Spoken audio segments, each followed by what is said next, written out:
ഞാൻ പാവർട്ടിയിൽ നിന്നാണ് വരുന്നത്. പാവർട്ടി ഇടവകയാണ്. ഗൾഫിലാണ് ജോലി ചെയ്യുന്നത്. എൻ്റെ പേര് ജോസഫ് എന്നാണ്.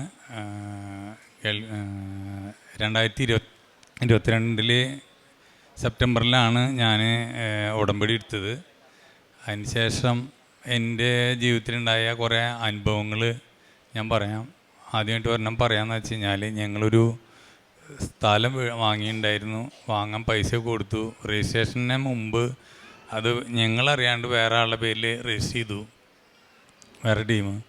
അപ്പോൾ അത് പരിശുദ്ധ അമ്മയാണ് എന്ന് ഞാൻ വിശ്വസിക്കുന്നു. അളിയൻ എൻ്റെ ഭാര്യ സഹോദരനെ അറിയിപ്പ് കൊടുത്തു ഇങ്ങനെ സംഭവം നടന്നിട്ടുണ്ടെന്ന്. അപ്പോൾ അതുകൊണ്ട് ആൾ പോയി പെട്ടെന്ന് കേസൊക്കെ കൊടുത്ത് ഇപ്പോൾ കേസ് ഞങ്ങൾക്ക് അനുകൂലമായ വിധി വന്നു. അപ്പോൾ നിയോഗത്തിൽ ഞാൻ വെച്ചിട്ടുണ്ടായിരുന്നു ഇത് ഞങ്ങൾക്ക് ഇങ്ങനെ ഒരു സംഭവം ഉണ്ടെന്ന്. അപ്പോൾ ഇപ്പോൾ ഞങ്ങൾക്ക് അനുകൂലമായ വിധി വന്നു. ഞങ്ങളുടെ പേരിൽ രജിസ്ട്രേഷനൊക്കെ ഒരുവിധം കഴിഞ്ഞു. അതങ്ങനെ വരണം. പിന്നെ എനിക്ക് ഗൾഫിലൊരു ഷോപ്പ് ഉണ്ടായിരുന്നു, നഷ്ടത്തിലായിരുന്നു നടന്നിരുന്നത്. അപ്പോൾ അത് കൊടുത്ത് ഒഴിവാക്കണം എന്നുള്ള ഒരു ആഗ്രഹം ഉണ്ടായിരുന്നു. എത്ര ശ്രമിച്ചിട്ടും നടക്കാതിരുന്നിരുന്നതാണ്. ഉടമ്പടിയിൽ വെച്ചിട്ടുണ്ടായിരുന്നു. അത് വിറ്റു.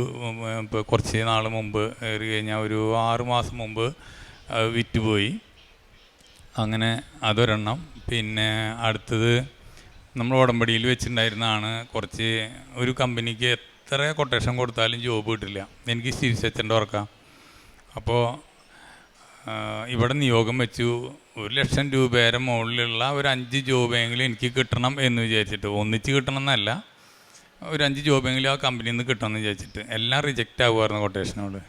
നിയോഗം വെച്ച് ഞാൻ പോയതിന് ശേഷം അവിടെ ചെന്നപ്പോൾ ഞാൻ ഏകദേശം ഒരു 4-5 മില്യൻ്റെ ജോബ് ആ കമ്പനിയിൽ നിന്ന് തന്നെ നമ്മൾ ചെയ്യാൻ പറ്റി, ദർഹത്തിൻ്റെ. അപ്പോൾ അങ്ങനെ ദൈവം അങ്ങനെ അനുഗ്രഹിച്ച് മാതാവ് ഇടപെട്ട് മധ്യസ്ഥം സാധാരണ രീതിയിൽ നല്ല രീതിയിൽ എനിക്ക് ഉണ്ടാവാറുണ്ട്.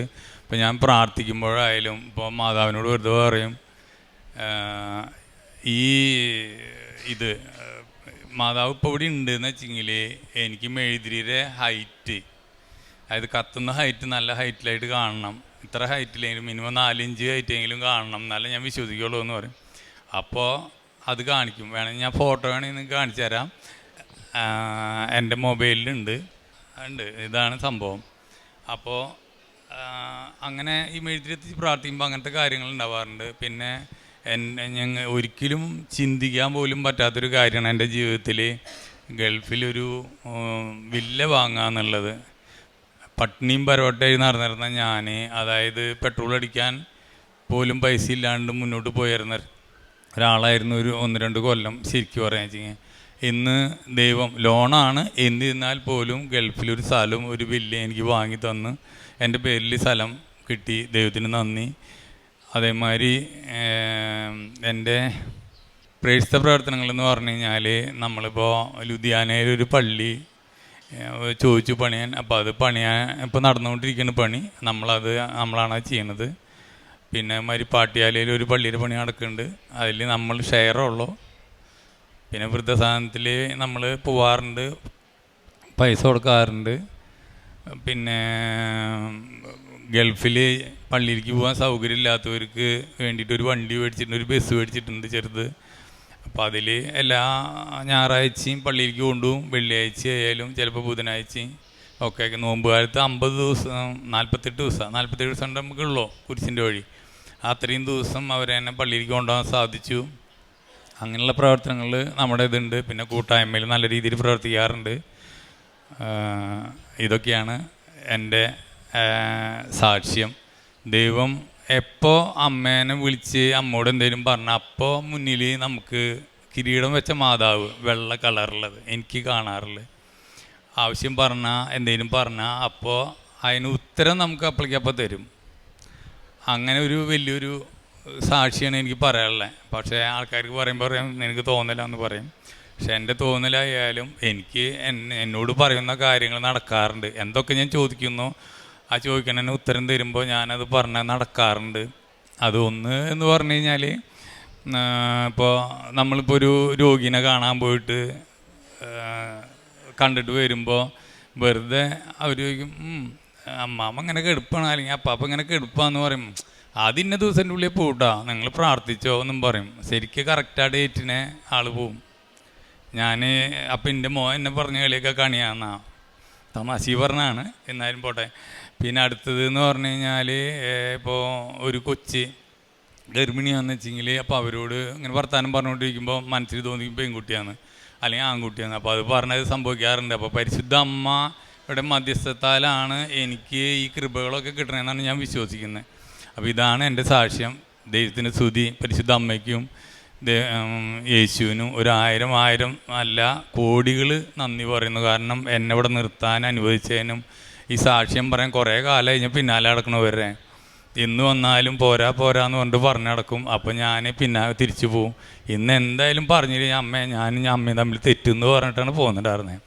അപ്പോൾ മോളിൽ നിന്ന് പകുതി അനുമതി കിട്ടിയിട്ടുണ്ടായിരുന്നുള്ളൂ. ഇവിടെ വന്നപ്പോൾ സിസ്റ്റർ പറഞ്ഞു കുഴപ്പമില്ല, പറഞ്ഞോ, നന്നായി പറഞ്ഞോളോട്ടെ മോനെ എന്നും പറഞ്ഞു. Okay, praise the Lord.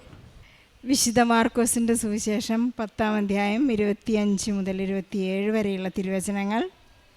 ധനവാൻ സ്വർഗരാജ്യത്തിൽ പ്രവേശിക്കുന്നതിനേക്കാൾ എളുപ്പം ഒട്ടകം സൂചിക്കുഴയിലൂടെ കടക്കുന്നതാണ്.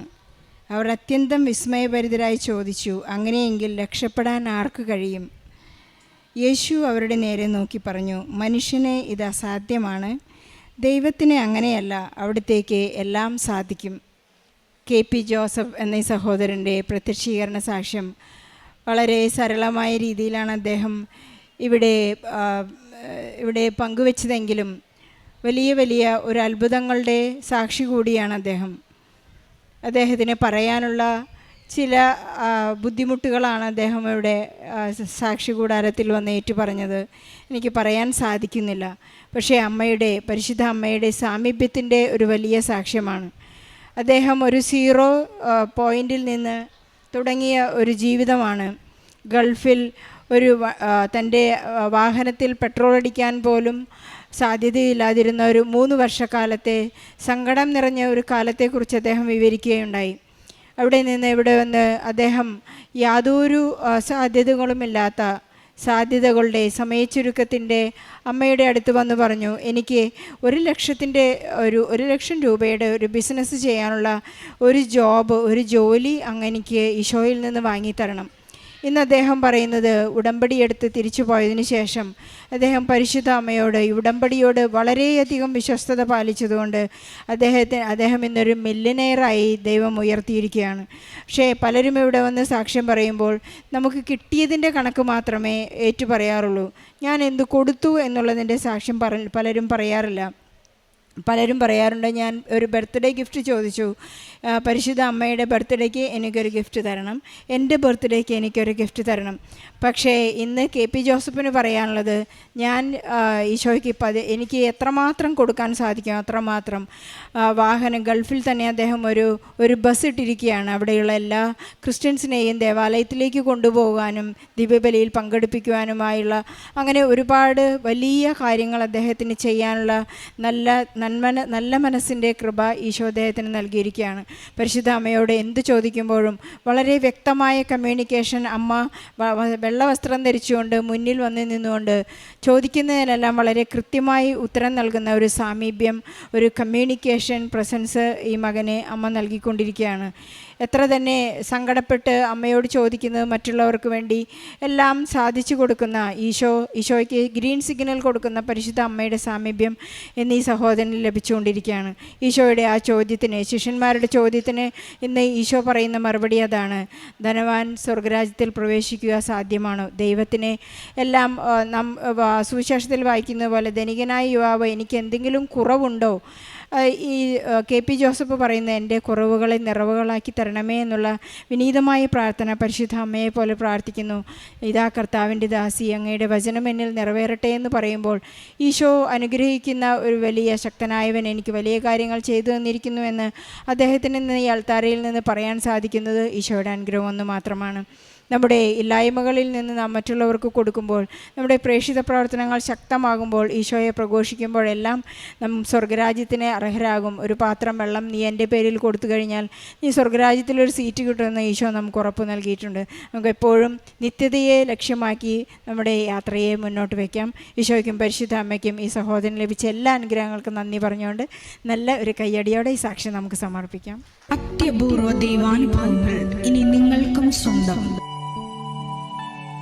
ഈ യൂട്യൂബ് ചാനൽ ഇതുവരെ സബ്സ്ക്രൈബ് ചെയ്തിട്ടില്ലെങ്കിൽ ഇപ്പോൾ തന്നെ സബ്സ്ക്രൈബ് ചെയ്യുക. ഈ വീഡിയോ ഇപ്പോൾ തന്നെ നിങ്ങളുടെ സുഹൃത്തുക്കൾക്ക് ഷെയർ ചെയ്തുകൊണ്ട് കർത്താവിൻ്റെ പ്രേക്ഷിതരാകുക.